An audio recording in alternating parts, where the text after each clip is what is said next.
بسم الله، الحمد لله والصلاة والسلام على رسول الله وعلى آله وصحبه ومن والاه. رب اشرح لي صدري ويسر لي أمري واحلل عقدة من لساني يفقه قولي. نسأل الله أن يجعل جمعنا هذا جمعا مباركا مرحوما، وأن يجعل تفرقنا من بعده تفرقا سالما من الشرك معصوما، وأن لا يجعل معنا شقيا ولا محروما. نسأل الله أن يجعل جمعنا الجمع الذي ينادي فيه مناد من السماء أن قوموا مغفورا لكم بدلت سيئاتكم حسنات. نسأل الله أن يجعل جمعنا الجمع الذي لا يشقى به جليس، والجمع الذي يباهي الله عز وجل به ملائكته. شهادتي حول الكتاب، يعني كتاب أنثى تشكر الإسلام، هو كتاب ديني يناقش قضايا المرأة كافة، وضعها قبل الإسلام وبعده، الحرية الغربية المزعومة والشبهات المتعلقة بالمرأة في الكتاب والسنة، وإعطاء الإسلام لها حق العمل والعدل بينها وبين الرجل، ورعاية الإسلام لها في مراحل حياتها كافة، وما أسماه الدكتور بحرية الافتراس وحرية الوصول إلى المرأة. فالكتاب مشروع اعتزاز حقا وصدقا، يبين كيف رفع الإسلام مكانة المرأة وأكرمها بما لم يكرمها به دين سواه. فالنساء في الإسلام شقائق الرجال، وخير الناس خيرهم لأهله. فالمسلمة في طفولتها لها حق الرضاع والرعاية وإحسان التربية، وهي في ذات الوقت قرة العين وثمرة الفؤاد لوالديها وإخوانها. وإذا كبرت فهي المعززة المكرمة التي يغار عليها وليها ويحوطها برعايته. وإذا تزوجت كان ذلك بكلمة الله وميثاقه الغليظ، فتكون في بيت الزوج بأعز جوار وأمنع ذمار، وواجب على زوجها إكرامها والإحسان إليها وكف الأذى عنها. وإذا كانت أماً كان برها مقرونا بحق الله، وعقوقها والإساءة إليها مقرونا بالشرك بالله والفساد في الأرض. وإذا كانت أختا فهي التي أمر المسلم بصلتها وإكرامها والغيرة عليها. وإذا كانت خالة كانت بمنزلة الأم في البر والصلة. وإذا كانت جدة أو كبيرة في السن زادت قيمتها لدى أولادها وأحفادها وجميع أقاربها، فلا يكاد يرد لها طلب ولا يسفه لها رأي. وإذا كانت بعيدة عن الإنسان لا يدنيها منه قرابة أو جوار، كان لها حق الإسلام العام من كف الأذى وغض البصر ونحو ذلك.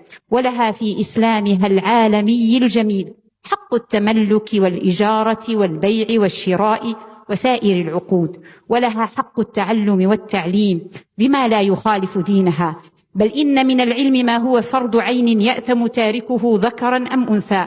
بل إن لها ما للرجال إلا ما تختص به من دون الرجال، أو بما يختصون به دونها من الحقوق والأحكام التي تلائم كلا منهما على نحو ما هو مفصل في مواضعه. الكتاب يحذر المرأة من أن تنخدع بدعوات الحرية المزعومة التي مرادها سهول الوصول إلى المرأة، ويدعوها أن تكون الأنثى المسلمة البطلة سفيرة للفتاة المسلمة الشامخة، وأن تسعى لنصر أختها من حواء وهي المرأة الغربية. يقول الكتاب بلسان الحال: أدركي يا أخت معنى ما يقال، واحذري الوهم وقولي ذا محال. هل رأيت الذئب يوما ساعيا صادقا يسعى لتقدير الغزال؟ يخطب الود ليهديها الردى وهي لا تدري بأحكام القتال. هم تنادوا زعموا إنصافها، أي إنصاف بأن تبدي الجمال؟ خدعوها إذ يقولون الهنا أن تخوضي العيش ذا عيش الحلال. فاترك البيت وسيري يا هدى، زاحمي يا هند أكتاف الرجال. فإذا أسماء يغريها الهوى وتنادي إيه هيا يا منال، اتبعيني إنها الدنيا التي سوف نحياها ونبقى في دلال. صرخت شمس ولم تفتر هناء، يا فتاة الدين عودي للكمال. نحن جربنا وعشنا حسرة في طريق الوهم كم ذقنا الوبال. صرخت شمس ولم تفتر هناء، يا فتاة الدين عودي للكمال. نحن جربنا وعشنا حسرة في طريق الوهم كم ذقنا الوبال. ورأينا العيش وجها كالحا، غرنا القوم بدعوى كالرجال، مرت الأيام يحدوها الرجا، لكن الأحلام أضحت كالخيال، خرجت أسماء لم ترجع إلى بيتها الحاني ولم ترجع منال، كان بيت العز يزهو حشمة، يبتني الطهر ويسمو كالجبال، ثم عادت وهي حبلى بالخنا، واستفاقت بعدما كادت منال، فغدا الكل يواري سوءة، لم تزل وصمة عار وخبال. هل وعيت الدرس يا أخت؟ وهل قد فهمت اليوم ما يقال؟ هم أرادوا أن تكوني سلعة كي تعيشي بين عهر وانحلال، هم ذئاب الغدر في دنيا الورى، يبتغون الحسن من ذات الجمال.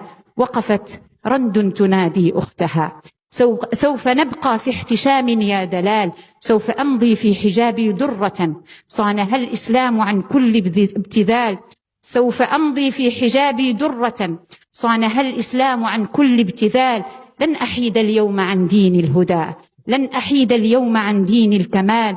فجزى الله أستاذنا الفاضل محمد بن محمود السيد الذي ساهم في تعليمنا من خلال لغة الكتاب السهلة السلسة، وتلقيننا حجة نحتج بها أمام كل من يقول أن الإسلام ظلم المرأة وهضم حقوقها، فجزاه الله عنا وعن الإسلام خير الجزاء. والسلام عليكم ورحمة الله وبركاته.